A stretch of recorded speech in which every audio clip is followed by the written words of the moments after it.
وبركاته.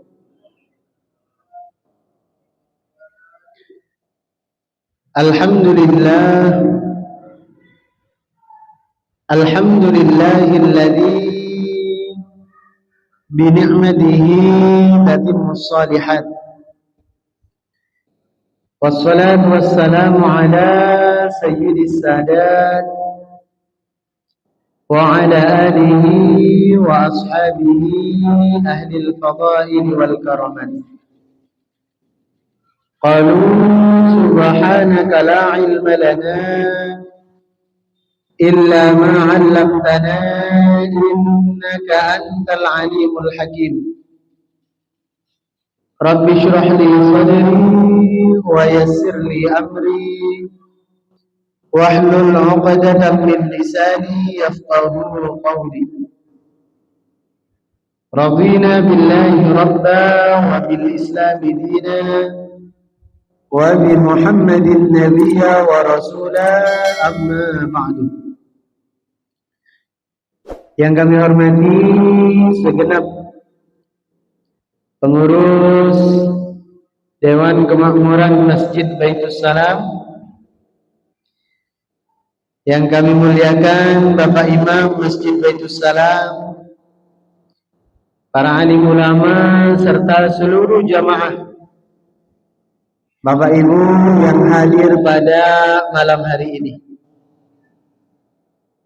Bersyukur kita kepada Allah dengan sama-sama kita mengucapkan Alhamdulillahi Rabbil Alamin atas segala nikmat yang telah Allah karuniakan kepada kita.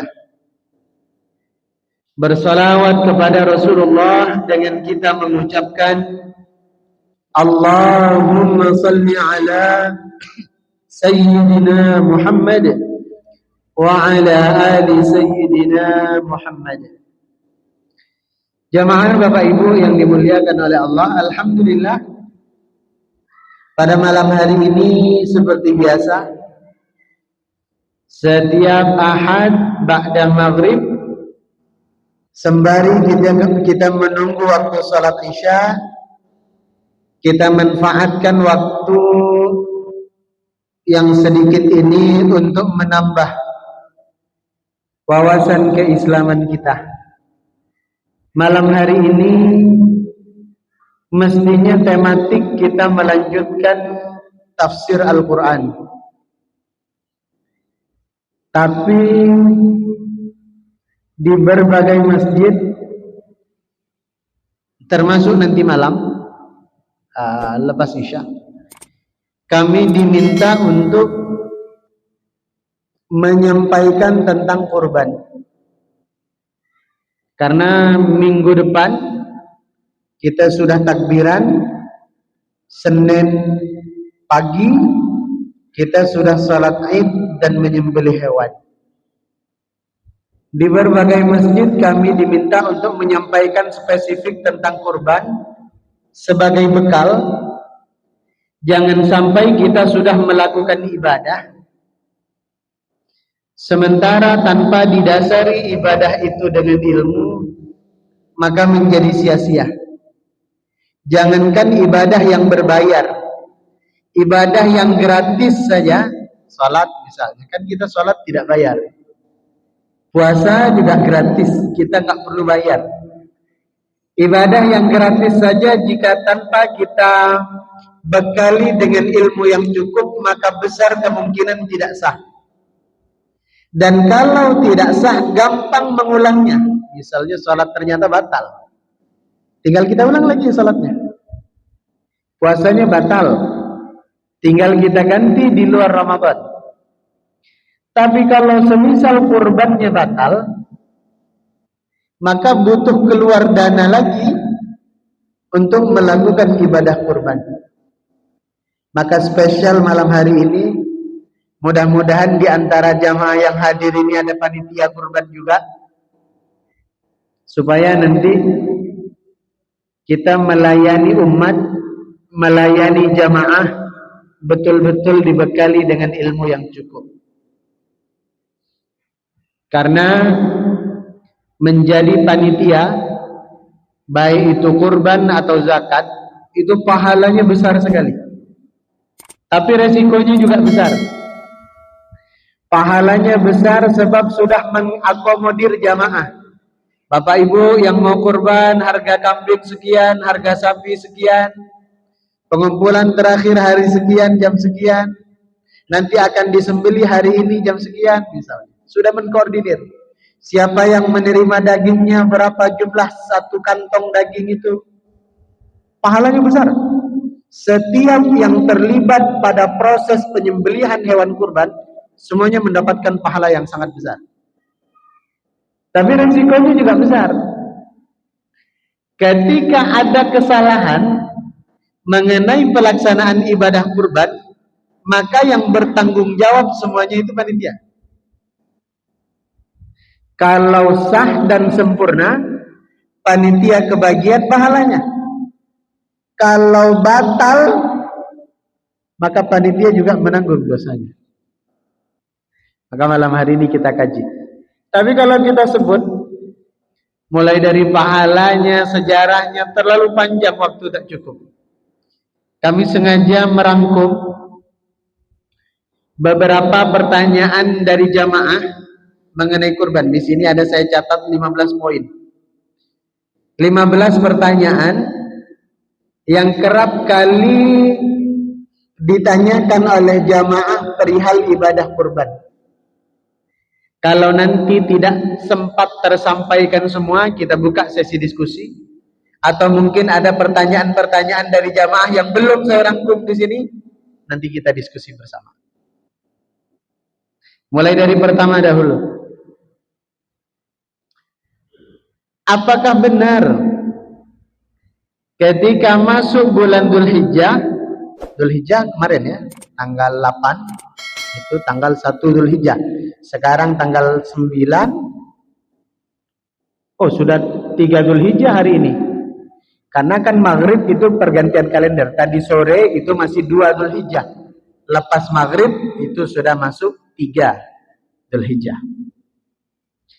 Apakah betul Ustaz, ketika masuk bulan Dzulhijjah, kita sebagai umat Islam dilarang untuk memotong kuku, rambut, kumis, janggut, atau bulu-bulu yang lain? Apakah betul begitu? Maka jawabannya adalah betul dengan beberapa catatan.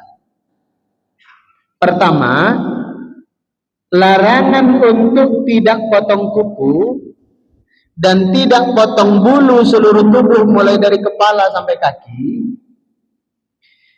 itu hanya berlaku bagi kita yang hendak berkurban saja.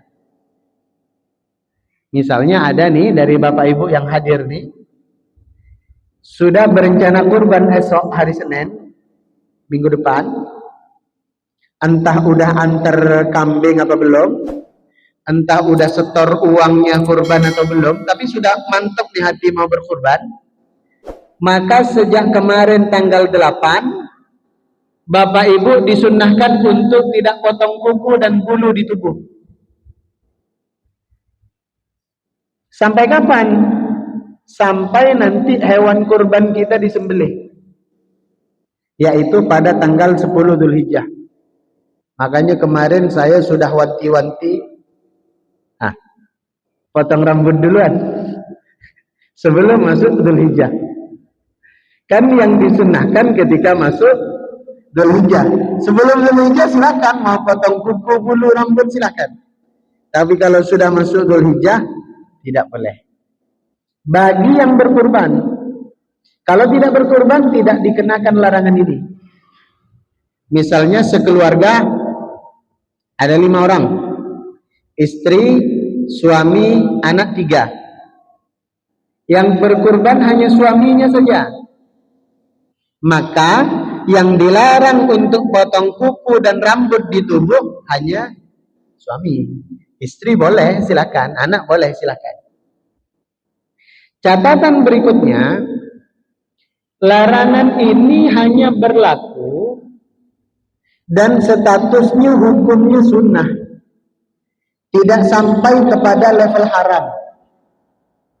Artinya kalau ada jamaah yang sudah mantap hati untuk kurban tapi baru tahu informasi ini ternyata nggak boleh, sementara rambut sudah gondrong, kumis sudah mau menutup mulut, kuku sudah panjang-panjang, apa boleh buat? Silakan potong. Jangan pula untuk mengejar kesunahan ini istri di rumah nggak mau dicium. Geli katanya, kumis semua di sini udah macam lele misalnya. Maka silahkan. Tapi kalau sudah rapi, sudah bersih dan kita ada niat kurban, sebaiknya tidak melakukan itu karena besar sekali pahalanya. Lalu bagaimana kalau kita di awal Dzulhijjah sampai sekarang nih misalnya, ketika ditanya, Pak, ada rencana kurban tak? Kemudian jawab, aduh, belum tahu nih Ustadz, hati kecil ingin berkurban, tapi gaji nanti baru cair tengah bulan. Kalau nanti gaji cair, berikut juga dengan bonus-bonusnya, insya Allah kurban. Berarti kan belum pasti antara kurban atau tidak. Maka belum berlaku kesunahan untuk tidak potong kuku dan rambut. Nanti berlaku kesunahan saat kita sudah memastikan untuk kurban. Misalnya pasti berkurban tanggal 8 Dzulhijjah, 2 hari lagi nih hari raya. Tanggal 8 kita baru memastikan karena duitnya baru ada hari itu. Lalu bagaimana? Maka sejak itulah berlaku kesunahan. Sebelum itu tidak berlaku. Nah, yang kedua, mana yang lebih afdal? Nah, ini sampai tadi sore pun ditanya. Kami tadi sore itu di perumahan Pluto di Tanjung Uncang. Ada yang bertanya begini, mana yang lebih afdal Ustaz? Kurban kambing atau sapi? Mana kira-kira? Yang kan kalau kurban kan besar pahalanya. Tapi kan hewan kita di Indonesia ada 2 pilihan. Pertama kambing, yang kedua sapi. Pertanyaannya adalah, untuk berkurban dengan kualitas pahala yang lebih besar dan lebih banyak, mana yang lebih afdal? Kambing atau sapi? Kambing atau sapi? Kalau ada yang mengatakan kambing Ustaz, nggak salah. Kenapa? Karena kalau mengacu kepada sejarah, Nabi itu seringkali berkurban dengan seekor kambing. Karena Nabi itu suka daging kambing. Makanya sekarang itu saya nggak percaya kalau katanya daging kambing itu apa? Darah tinggi, kolesterol, itu sama sekali saya nggak percaya. Karena tidak mungkin Nabi mengkonsumsi sesuatu yang kalau kita contoh, kalau kita lakukan membahayakan diri kita, nggak mungkin. Dan ternyata benar. Penelitian terakhir itu dari ilmu kedokteran, bukan daging kambingnya yang buat kolesterol, bukan daging kambingnya yang buat darah tinggi, tapi bumbu olahannya. Ada yang terlalu banyak santan, ada yang terlalu banyak kecap, ada yang terlalu banyak garam. Itu yang menyebabkan sakit. Dan setelah makan daging, setelah makan sate, setelah makan gulai, tidur. Nah, itu yang menyebabkan sakit. Jadi bukan salah daging kambingnya, karena Nabi itu penyuka daging kambing. Sampai Nabi itu kan disihir, bukan disihir, diracun melalui paha kambing yang disajikan kepada Nabi SAW. Karena memang Nabi suka. Kalau dalilnya itu, maka yang lebih utama kambing. Tapi kata Syekh Atiyah Saqar dalam kitabnya Fatawa Al-Azhar, kalau ada yang mengatakan sapi lebih afdal daripada kambing juga tidak salah. Karena di beberapa daerah nyatanya sapi itu lebih banyak maslahatnya dibanding kambing. Contoh, Ada jamaah antar uang kurban ke masjid Baitus Salam misalnya. Ini pasti ada nih. Antar uang senilai dengan harga kambing. Diantarlah ke masjid Baitus Salam. Beliau kurban kambing, ngasih uang seharga kambing, tapi request ke panitia, Pak, tolong jangan kasih saya daging kambing. Padahal dia kurban kambing, tapi request tidak mau daging kambing. Kalau bisa daging sapi aja. Karena realita di masyarakat kita ternyata karena proses penyembelihan yang kurang benar atau proses pengolahan yang kurang tepat, daging kambing itu menimbulkan bau. Nah, bau itu yang kadang-kadang tidak semua orang suka. Makanya ada beberapa jamaah masyarakat, tetangga, warga, ada yang kurang berkenan dengan daging kambing. Tapi kalau daging sapi nggak ada yang request, jangan kasih saya daging sapi, nggak ada. Semuanya mau. Ini alasan pertama. Alasan kedua, ini panitia kurban ini pasti tahu nih. Kalau kambing 7 ekor dibanding dengan sapi 1 ekor dengan rentan harga yang sama, mana yang lebih banyak dagingnya? 7 ekor kambing atau 1 ekor sapi? 1 ekor sapi. Itu panitia kurban tuh pasti tahu tuh, pasti hafal tuh. Kalau nggak percaya nanti coba. Misalnya di Arira ada 1 kambing, ada 7 kambing, kemudian ada 1 sapi. Coba nanti setelah dikulitin, setelah dicincang-cincang, pisah kulit dan tulang dan daging, nanti timbang tuh. Banyakan mana kambing 7 ekor dengan sapi 1 ekor? Dengan rentang harga yang sama. Pasti lebih banyak daging sapi. Maka kata Syekh Afia Sakor, semakin banyak daging dari hewan kurban itu, berarti kan yang menerima dagingnya nanti makin banyak. Kalau yang menerima makin banyak, otomatis pahalanya makin banyak, makin besar. Lalu kita pilih mana nih Ustadz, kambing atau sapi? Kalau kita punya uang senilai dengan harga kambing, antar ke masjid. Tapi nanti kalau panitia misalnya WA kita, telepon kita, Pak, kemarin Bapak nyerahin uang senilai kambing. Ternyata sekarang sudah lengkap nih 7 orang. Boleh tidak kita konversi menjadi 1 ekor sapi? Kita nggak usah nolak. Waduh, nggak mau lah, saya mau lebih afdal aja kambing. Sama saja. Kecuali nggak cukup kuota, cuma 6 orang, maka mau nggak mau kambing. Tapi kalau lengkap 7 orang dan ditawarin untuk beli sapi, lebih maslahat sapi, silakan. Tidak usah kita menolak. Apalagi kadang-kadang menolaknya dengan alasan yang kurang tepat. Itu kan nanti hewan kurban itu kan tunggangan kita ke surga, Ustaz. Kalau kita kurban sapi kan bonceng 7 kita. Takutnya nanti kita capek nungguin yang satu kok belum datang, makin lama lah kita ke surga. Belum lagi ternyata sapinya itu kecil, yang berkurban 7 orang gede-gede badannya. Apa kebagian boncengan apa enggak kita ini nanti? Mending saya naik kambing aja Ustaz, meskipun kecil tapi sendiri.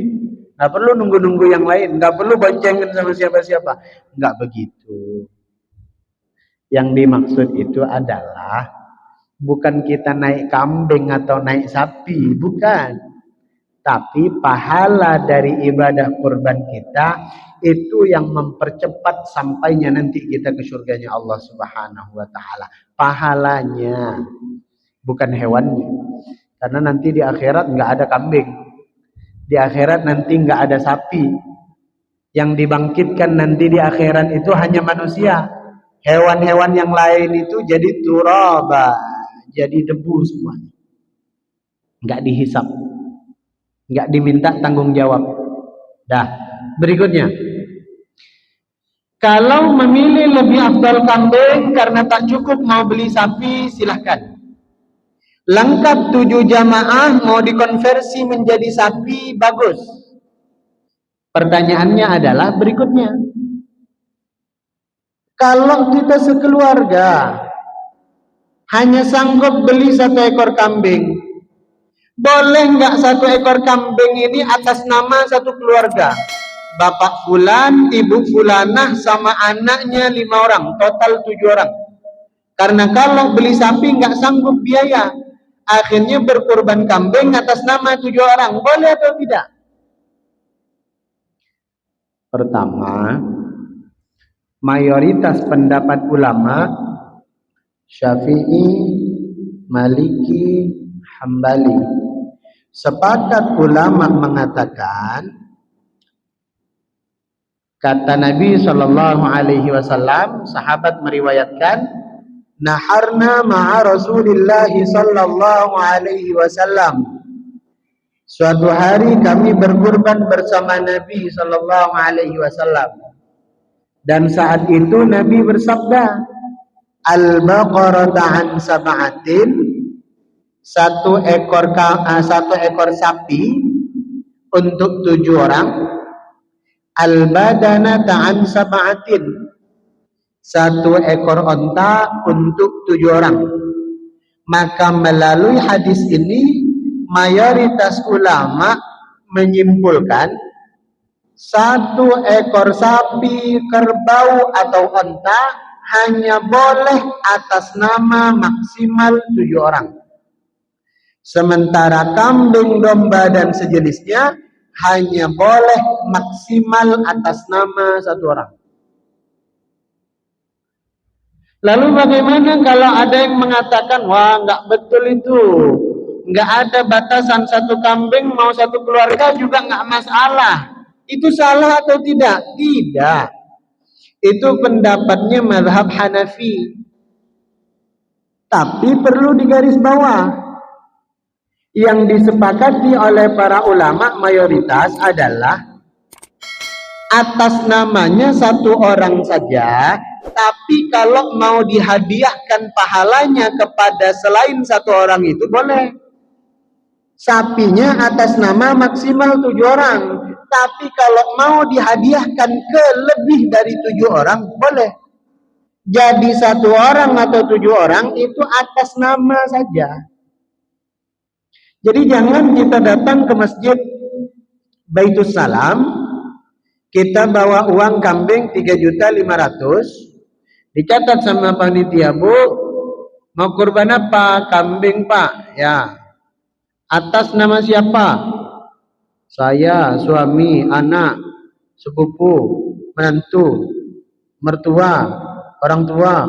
Banyak betul.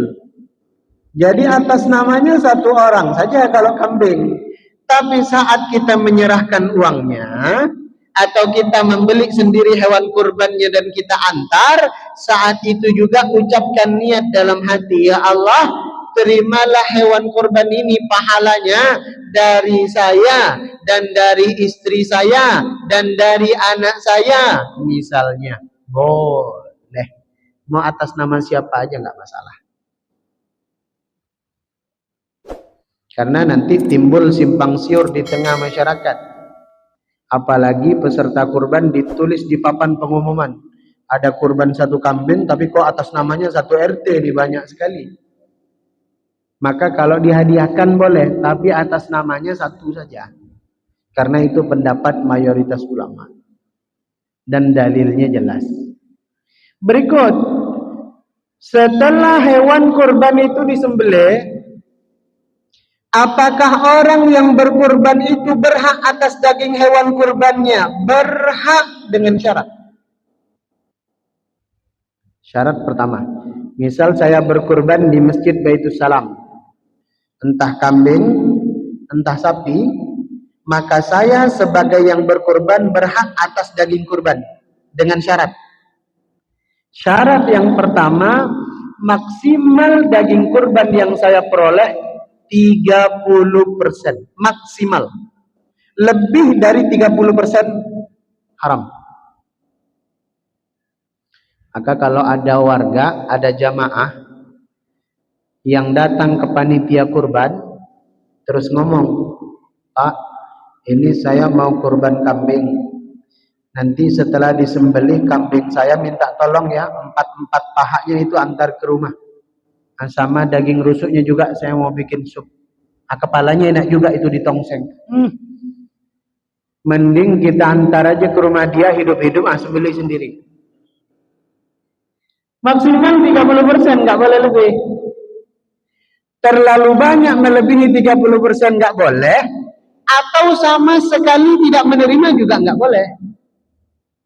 Jadi kalau misalnya nih ada jamaah yang mau kurbannya nanti, kemudian siang atau sore diantar sama panitia, Pak, Bu, ini sebab bapak ibu sudah berkurban, ini jatahnya. Nah, biasanya 2 kantong tuh, 1 kantong sebagai dia warga, 1 kantong sebagai dia yang berkurban. Nih jatahnya. Kemudian misal kita menolak, gak usah lah Pak, saya dah bosan dah hari-hari makan daging, gak usah lah untuk saya, sedekahkan saja untuk orang-orang fakir miskin di lingkungan kita. Itu justru tidak baik. Kenapa? Meskipun sedikit, orang yang berkurban itu dianjurkan oleh Nabi untuk memakan daging hewan kurbannya. Kenapa? Karena pada daging hewan kurban itu ada barakah. Maka misalnya dapat 2 kantong, nggak diambil sama sekali, justru tak bagus. Kalau ingin lebih banyak lagi sedekahnya, ambillah 1 kantong, 1 kantongnya lagi sedekahkan. Tapi kalau tak ambil sama sekali, malah nggak boleh. Karena kita nggak dapat keberkahannya.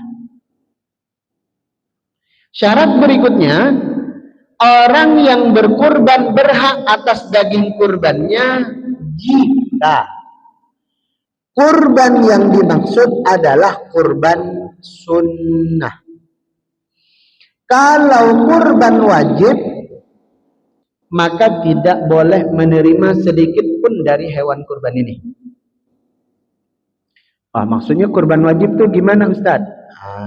Misalnya nadar, ya Allah, kalau istri nanti hamil lahirannya selamat, ibunya selamat, anaknya selamat, sehat-sehat semuanya, saya mau kurban tahun ini kambing. Ternyata lahiran istrinya selamat, anaknya sehat selamat, lancar semuanya, maka kurban kambing yang awalnya hukumnya sunnah berubah menjadi wajib. Ketika wajib, kita harus sampaikan ke panitia kurban, karena kita nggak tahu, karena panitia kurban nggak tahu apakah itu kurban sunnah apa kurban wajib. Maka kita yang berkurban harus memberitahu kepada panitia, Pak, ini saya mau kurban kambing tapi kurban wajib, ini saya mau kurban sapi tapi kurban wajib. Karena kalau statusnya kurban wajib, maka yang berkurban tak berhak atas daging kambing. Atau kurbannya bukan kurban wajib, tapi kurban atas nama orang yang sudah meninggal. Ustaz, alhamdulillah tahun lalu saya sudah kurban, sebelumnya istri saya sudah kurban, sebelumnya lagi anak saya sudah kurban, tahun ini saya pengen kurban Ustaz, tapi boleh nggak kalau saya atas namakan hewan kurban ini untuk ibu saya yang sudah meninggal? Boleh. Atas nama ayah saya yang sudah meninggal, boleh. Atas nama saudara, atas nama anak, keluarga yang sudah meninggal, boleh. Besar pahalanya, langsung sampai ke alam kuburnya karena itu sedekah daging kurbannya. Tapi konsekuensinya, kita sebagai yang mengantar uang kurban atau yang membeli hewan kurban itu tidak boleh untuk memakan atau mengambil bagian dari hewan kurban itu. Sudah. Berikut pertanyaan. Boleh tidak panitia kurban, baik itu tukang sembelih, tukang ngulitin, tukang cincang, meminta upah dari pelaksanaan ibadah kurban? Kalau bahasanya meminta upah, maka secara mutlak hukumnya haram. Tidak boleh. Upah itu maksudnya begini. Misalnya saya diminta oleh Masjid Baitus Salam, Ustaz, nanti habis sholat Idul Adha minta tolonglah Ustaz, Ustadz sembelikan kambing atau sapi. Ini contoh aja ya, jangan nyuruh beneran. Karena saya mungkin ada ilmunya tapi nggak ada keberaniannya. Nanti sapi itu belum tumbang, awak pula yang tumbang.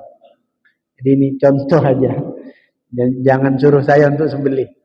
Karena saya sembelih ayam aja tak berani. Ustaz, minta tolong nanti ke Masjid Baitul Salam sembelihkan hewan kurban di sini. Sebab kalau tak berpengalaman ini nanti bisa tak sah kurbannya. Bisa jadi bangkai hewannya sebab udah digorok, ternyata urat nafasnya nggak putus. Atau uratnya nafas putus, urat makan nggak putus. Dia nggak mati-mati nih. Kemudian gimana nih, kita gorok lagi, jadi bangkai, nggak boleh dimakan, harus dipendam, harus dikubur. Kami minta tolong Pak Ustadz boleh? Oh boleh, tapi nanti setiap hewan yang saya sembelih kepalanya untuk saya. Misalnya saya sembelih sapi, kepala sapinya untuk saya sembelih kambing, kepala kambingnya untuk saya. Maka hukum yang demikian itu haram, dosa. Yang nerima dosa, yang memberi dosa. Kalau sebagai hadiah boleh, dan harus panitia kurban itu harus dikasih hadiah lebih. Siapapun panitianya, apapun tugas dan tanggung jawabnya. Kenapa? Sebenarnya dalam kitab fikih itu nggak ada pembahasan panitia kurban. Kenapa nggak ada pembahasan panitia kurban? Karena sebenarnya ketika seorang muslim itu berkurban, itu menjadi tanggung jawab pribadi dia. Dia sendiri yang harus potong, dia sendiri yang harus kulitin, dia sendiri yang harus cincang, dia sendiri yang harus bagi. Hukum fikihnya begitu. Tapi karena orang Indonesia ini baik, gotong royong, maka dibentuklah panitia kurban untuk mengkoordinir itu. Kan panitia kurban ini kan juga manusia. Dia lapar, dia haus, dia keluar keringat, dia keluar waktu, bahkan bawa golok sendiri-sendiri dari rumah, bawa pisau sendiri-sendiri dari rumah. Maka ini harus dihargai. Tapi nggak boleh kalau diniatkan upah. Kalau upah itu diminta dari awal. Tapi kalau hadiah, nanti pengurus yang menentukan. Ini jatah yang menyembelih, ini jatah yang ngulitin segini, ini jatah tukang cincang-cincang semuanya segini, ini jatah yang bagi-bagi keluarga segini. Boleh.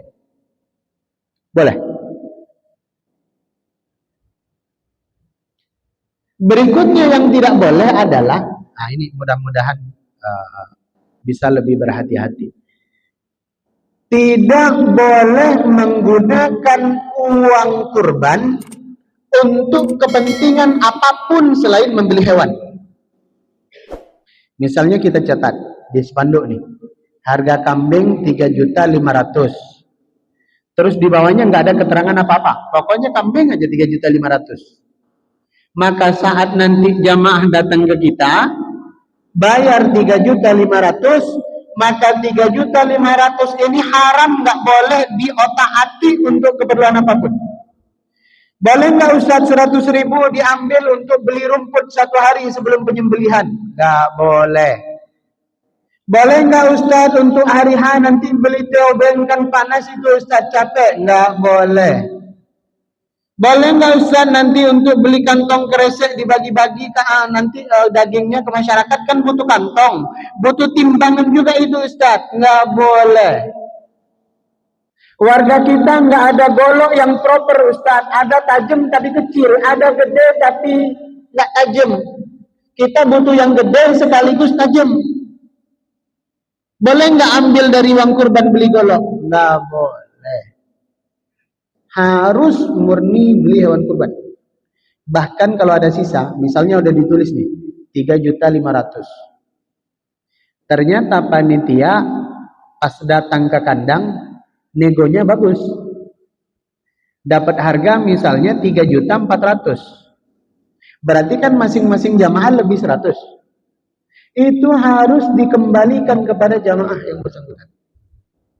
Gak boleh masuk kas masjid. Gak boleh dibagikan ke orang lain. dibagi rata antar panitia, nggak boleh. Yang boleh itu kalau harga kambingnya ditulis harga kambing 3.500.000, terus ada bintang kecil di bawah keterangan sudah termasuk biaya operasional. Setelah ditanya, Pak, berapa biaya operasionalnya? Jadi begini, Bapak Ibu, harga kambingnya itu per jamaah 3.300.000. Operasionalnya masing-masing jamaah 200. Maka 200 ini boleh untuk apa saja? Untuk beli gorengan sebelum nanti daging dimasak boleh. Untuk apa saja boleh. Bahkan kalau misalnya panitia, Ustadz, kayaknya kasihanlah Ustadz kalau panitia kurban hanya dikasih dagingnya aja. Boleh nggak Ustadz kalau kita asumsi kita kasih uang? Tapi panitia nggak ada yang nuntut loh ya. Ini inisiatif sebagai hadiah. Karena mereka tuh orang-orang baik yang mau bergotong royong memudahkan kurban Ustadz. Boleh nggak nanti dari 200.000 itu 100 untuk masak-masak bumbu, beli beras apa segala macam, kan sisa 100 tuh dari masing-masing jamaah. 100.000 ini dikumpul nanti dibagi rata kepada panitia kurban. Misalnya berapa? Per orang ternyata jatuhnya 50.000, bagi 50.000. Per orang ternyata dapatnya 100.000, bagi 100.000. Boleh.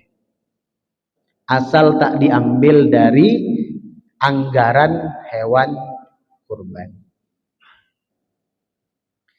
Pertanyaan berikutnya, nah sebelum kita diskusi, apakah boleh bagian dari hewan kurban itu dijual? Misalnya kepalanya dijual, kulitnya dijual, boleh atau tidak? Kalau biasanya di Masjid Baitul Salam kulitnya dikemanain Pak? Oh bagi-bagi? Dibagi-bagi tak? Kalau dibagi-bagi berarti keluarga ya? Keluarga atau? Oh panitia bisa masak itu kulit? Iya maksudnya diolah di rumah maksudnya? Oh mantap. Mantap. Ada satu masjid tempat saya yang biasanya kajian kalau habis dari sini saya tidak bisa salat isya bareng. Itu pernah dulu kejadian. Jadi kulit hewannya itu ditumpuk sampai sore hari diumumkan ke warga, Bapak Ibu kalau ada yang mau kulit datang ke masjid ambil sendiri. Nggak ada yang ambil. Kalau ditunggu sampai malam kan nanti busuk, aromanya tak sedap. Dibawalah pakai pick up ke Barelang dibuang. Dalam hati saya, Masya Allah itu sayang sekali. Kalau Pak Imam itu bisa diolah jadi, nggak tahu Pak Imam bisa olah kulit atau enggak. Kalau daging dan tulang, beliau mah ahlinya. Itu kalau diolah itu bisa jadi makanan yang nikmat itu, atau paling mentok jadi keripik, paling mentok lagi jadi kulit, entah untuk jaket kah untuk apa misalnya. Boleh nggak kalau nggak ada yang manfaatin nih Ustadz, diambil oleh satu orang kemudian dijual? Boleh, nggak apa-apa. Yang tidak boleh menjual itu adalah orang yang berkurban. Misalnya dari seluruh jamaah ini yang berkurban saya sendiri, maka saya sebagai yang berkurban tidak boleh mengambil sedikit pun dari bagian hewan kurban untuk saya jual. Saya ambil kepalanya terus saya jual ke pasar karena saya tahu harga kepala mahal ternyata. Nggak boleh, haram. Bahkan bukan cuma haram, kurbannya bisa batal. Karena kata Nabi, man ba'a jilda udhiyatihi, barang siapa yang menjual kulit atau bagian tertentu dari hewan kurbannya itu, fala udhiyata lahu, maka tidak sah kurban itu baginya.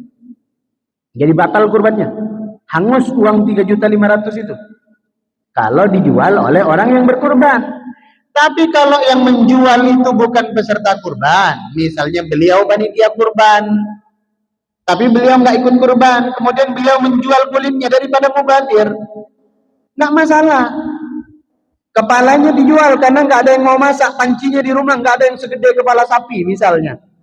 Atau dulu bahkan di ada perumahan Pesona Asri itu ke sana. Pesona Boulevard. Itu pernah dulu kejadian, udah ditawarin jamaah itu siapa yang mau daging sapi kepala sapi dan kepala kambing ini silakan ambil. Sampai sore nggak ada yang ambil.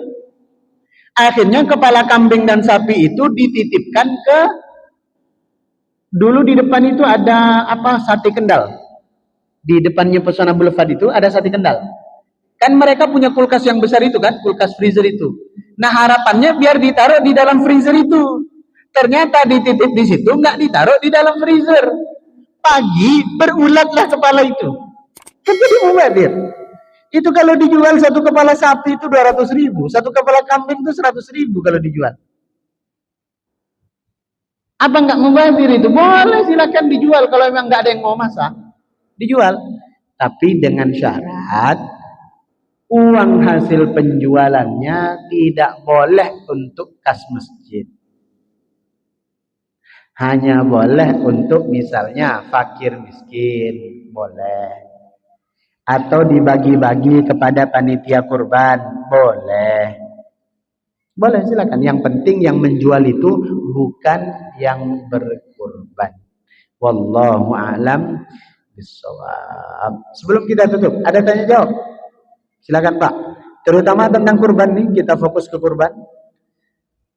Barangkali mungkin ya, silakan. Waalaikumsalam. Ini Ustaz yang saya tanyakan, seandainya si A ini kurban kambing, nanti pas pembagian jatah untuk dia, itu apakah harus kambing dia sendiri atau udah menyampur-nyampur sama kambing yang lain tadi? Itu aja Ustaz. Pertama, kalau memang disembelih perorangan, tidak dibentuk panitia, berarti ya dia peroleh dari hewan kurbannya sendiri. Tapi kalau sudah dibentuk panitia, tidak memungkinkan panitia, ini terpal pertama ini hewannya atas nama ini terpal kedua hewannya atas nama, waduh repot sekali. Maka gabung aja, sapi semuanya di sini, kambing semuanya di sini. Yang penting pastikan itu semua hewan kurban. Ini semuanya sapi di sini, semua kambing di sini. Nanti kita campur-campur aja lah. Sedikit daging sapi kita comot, sedikit daging kambing kita comot. Antar kepada yang berkurban, sah. Boleh. Yang penting sudah dipastikan bahwa semua yang tercampur itu adalah hewan kurban. Yang penting tadi, sedikit maupun banyak yang kurban itu harus terima, karena di situ ada keberkahan. Jadi nggak ada harus patokan apakah harus presisi dari kambing itu atau dari sapi itu, enggak, baur aja. Satukan aja jadi satu. Nanti kita comot apakah kambing aja satu kantong atau kambing digabung sama sapi, tulang sama jeroan, itu kebijakan panitia. Yang penting boleh. Yang harus dipisah, itu kalau ada kurban wajib. Maka orang yang bersangkutan nggak boleh mengambil dari daging itu. Caranya gimana Ustaz? Aduh repot sekali nih kita misalnya. Gampang. Kurban wajib ini sembelih belakangan. Kan sembari ini nunggu disembelih, kan yang lain sudah diproses, sudah dikincang apa segala macam. Nah yang kurban wajib itu ambilin dulu dari hewan yang lain, boleh. Supaya nanti dia nggak kecomot dari hewan kurbannya dia, karena dia nggak boleh terima dari yang itu. Kalau dia sebagai warga diambilin dari hewan kurban yang lain, boleh. Gitu. Jadi supaya kita nggak harus mana nih kurban? Nah, sederhana. Allahu a'lam bishawab. Panitia, ini mungkin saya sudah sampaikan dari tahun ke tahun, tapi saya ingin mengingatkan kembali karena ini fatal sekali. Panitia tidak boleh asal mencomot daging kemudian nanti dimasak makan bersama-sama. Kalau itu daging kurban. Kalau ada salah satu warga kita yang berakikah, itu tak jadi masalah. Tapi kalau semuanya hewan kurban, Nggak boleh panitia asal comot dagingnya, asal comot tulangnya, nanti masak jadi gulai, siang hari makan rame-rame. Bapak-bapak makan, ibu-ibu makan, budak-budak yang datang pun juga ikut makan. Nggak boleh. Kenapa nggak boleh? Karena daging yang dimasak itu belum jelas haknya siapa. Aturan dalam kurban, daging itu baru boleh dimasak kalau sudah jelas punyanya siapa. Jadi yang dimasak itu dagingnya, yang diambil itu tulangnya, haknya siapa. Maka gimana caranya biar halal, biar boleh, biar kita makan kambing? Nggak seru juga kalau kita sudah cincang-cincang daging kambing dan sapi, ternyata makannya lontong sayur. Waktu agak nyesek itu, kenapa kita nggak makan daging? Orang panitia kurban kok makannya lontong sayur. Maka butuh ilmu. Panitia kurban catat, Pak, Bapak mau kurban apa? Kambing. Ya. Atas nama siapa? Fulan. Ya. Kita bilang, Pak, dari kambing yang Bapak kurbankan ini, Bapak ada jatah maksimal 30%. Halal ya, kalau kita nanti ambil sedikit dari bagian Bapak, kita nanti siang masak rame-rame. Kalau Bapak datang, Bapak boleh makan. Ajak keluarga Bapak pun bisa makan. Ikhlas Pak ya? Oh ikhlas Ustaz, aman, sip. Checklist. Nanti datang lagi, Pak mau kurban apa? Sapi Ustaz, karena ini 7 nih atas nama, ya saya catat dulu, atas nama siapa? Catat 7 orang. Pak, dari 7 orang itu berhak atas sapi kurban, 30%. Boleh nggak kita panitia ambil sedikit? Bukan untuk panitia, diambil sedikit itu nanti kita masak ramai-ramai. Ibu-ibu di situ datang makan, anak-anak, budak-budak, bapak-bapak di situ juga makan, bapak juga makan. Halal ya, ikhlas ya, ikhlas Ustaz, aman. Checklist. Kalau sudah terjadi akad begitu, maka nanti ketika hewan kurban udah disembelih, kita bebas mau ambil hewan yang mana aja, kita bebas mau ambil bagian tubuh apa aja. Gitu. Yang haram itu yang kita main comot, sementara belum jelas yang dicomot, yang dimasak itu haknya siapa. Baik, kalau sudah tidak ada lagi pertanyaan, kita tutup majelis ini dengan doa kafaratul majelis. Subhanakallahumma wa bihamdika asyhadu an la ilaha illa anta astaghfiruka wa atubu ilaik. Kurang dan lebih mohon maaf. Assalamualaikum warahmatullahi wabarakatuh.